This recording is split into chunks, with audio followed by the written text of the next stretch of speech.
আবরার, হ্যাঁ। তুমি স্কুলে ভর্তি হয়েছো? না, এই বছরে হবো। এই বছরে হবা? হ্যাঁ। তা তুমি পড়ালেখা কিছু পারো? হ্যাঁ। আচ্ছা দেখি তো কেমন পারো। আচ্ছা বলো তো 5 আর 4 কত হয়? 9। 9 হয়, বাহ সুন্দর তো। 7 আর 3 কত হয়? জানি। আচ্ছা মনে করো তো 7 আর 3। 10। 7 আর 3 কত হয়? 10। 10 হয়। আচ্ছা এবারে 5 আর 2 কত হয়? 7। 7 হয়। আচ্ছা এবারটা বলো 3 আর 2 কত হয়?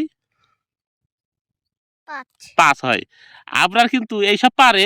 আর খাতায় লিখে 3 সংখ্যার যোগ যদি দেয়া হয় হাতে রাখা বাদে, তাও কিন্তু খাতায় লিখে করতে পারে, বুঝেছেন? বলার সময় একটু সমস্যা হতে পারে। তাহলে তুমি স্কুলে কোন ক্লাসে ভর্তি হবে এবার? জানি। জানো না? এর আগে একবার বলিল ছোটবেলায় যে কোন ক্লাসে ভর্তি হবে, বলছে ক্লাস 3-তে ভর্তি হব। একবারে সে ক্লাস 1-2 বাদ দিয়ে 3-তে, এবার সে শিশু শ্রেণীতে ভর্তি হবে। এই জানুয়ারিতে ভর্তি হবে। সবাই দোয়া করবেন আপনার জন্য। আপনার দোয়া চাও তো। সবাই দোয়া করবেন।